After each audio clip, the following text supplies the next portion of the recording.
Elden Ring, God of War Ragnarok, two excellent games that I believe should not be compared.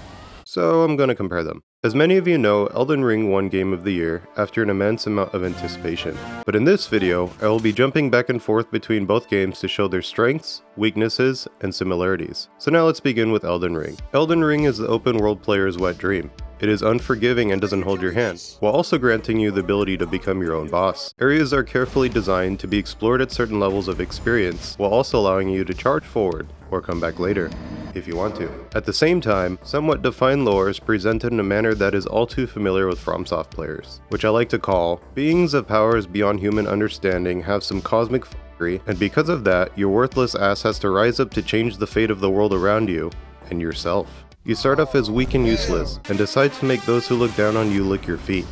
Figuratively, of course. Though Ronnie could step on me. So anyway, here are some pros of the game. Number 1, freedom of choice. Number 2, ability to become OP as fuck. Number 3, exceptionally designed build types, armor, weapons, abilities, and the way in which they are all tied in with lore. Number 4, plenty of challenges that may seem daunting, but are designed to be learned and overcome. Can't kill horse fucker?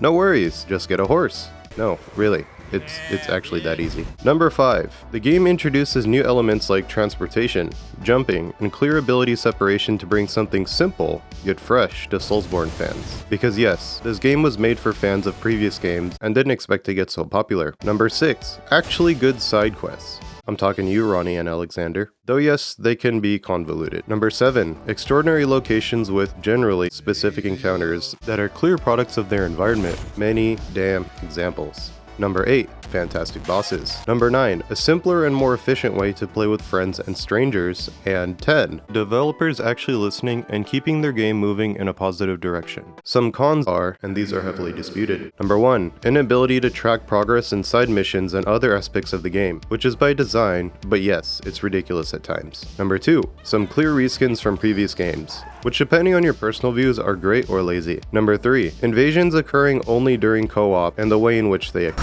Number 4. Broken builds during PvP, though most issues have been heard and resolved. Number 5. Caelid.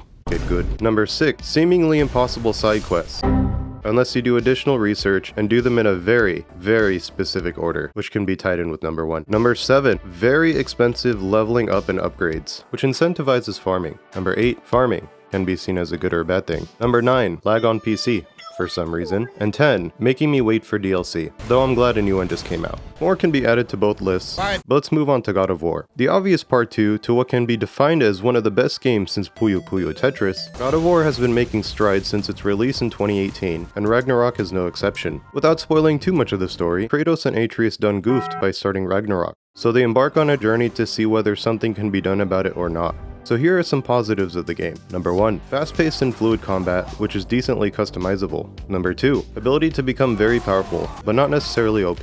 Pretty decently balanced. Number 3, exceptional story and lore. This isn't disputable. Number 4, decent free roam options. Free roam in quotes. Number 5, using what worked from the previous game and adding to it, such as adapting the same loot structure and puzzles, while also providing new ways and challenges to progress. Number 6, minor spoiler, playing as Atreus, even if briefly, was a good move. Seems like a dumb point, but you can feel detached from him at times. Number 7, clearly defined progression, side quests, and map, making tracking and staying organized simpler. Number 8, holy shit those graphics. Number 9, Lord titties. And number 10, every character and their dialogues are amazing. She is determined to teach them proper discipline. That sounds familiar. I think we all have a better idea of who we're dealing with. I can give a hot shit about your fatherly advice. Really can't beat the view if you're into shimmering gray voids. Looks like that. Didn't you ever have an awkward phase in your youth? No.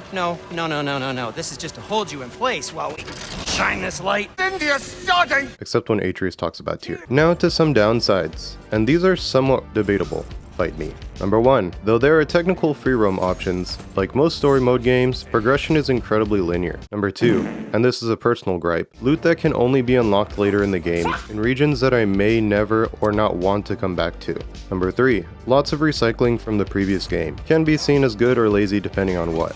Number 4, Tears here. He's gotta be here. Atreus, please stop talking. Number 5, puzzles that make me feel dumb. I am dumb. Number 6, these poison fuckers. I hate them. Number 7, dumb tasks. Why do I need to climb up here just to throw my axe at this guy? Number 8, annoying platforming. Number 9, repetitive in so many ways. Number 10, as great as the game is, it doesn't make me want to play it for more than a few hours at a time at first. As the story progresses, that changes, but that's likely subjective to me.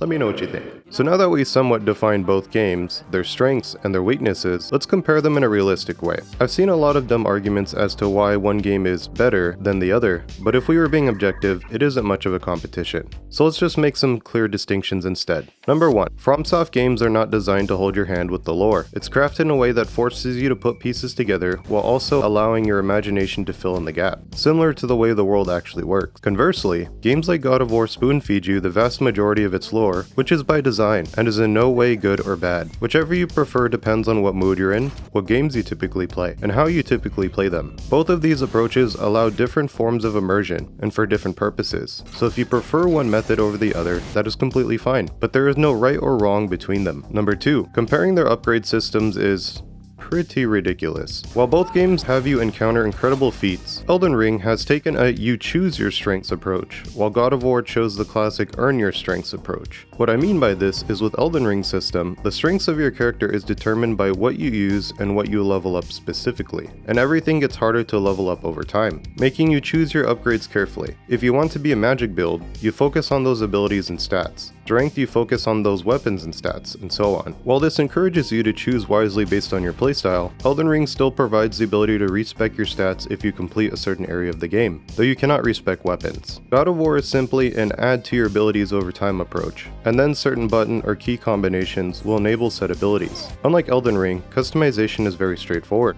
Get this resource, unlock this thing in this loot, or this point in the story, and use the required materials to level up and increase your health and rage duration. In turn, you will have more health, better spec armor, and more combos. Number 3, God of War is fast-paced and simple, while Elden Ring is slower but more complex. Both combat systems require you to be on your toes and adapt to every encounter, as most games do. But at the end of the day, whichever combat is better is completely subjective. Both games have certain aspects that make them quite difficult, but I don't think difficulty is a smart comparison. So if you prefer a choose your difficulty hack and slash over an each area has its own difficulty, learn to die less by dying RPG, it's totally up to you. In a nutshell, we got 2 amazing games in 1 year from studios that clearly care about their product. Play both, and if you prefer one over the other, you're wrong. But no, seriously, play both games, they're fantastic. If you like videos like this and want to see more, let me know in the comments below, and don't forget to like and subscribe. Thank you for watching, and I'll catch you in the next one.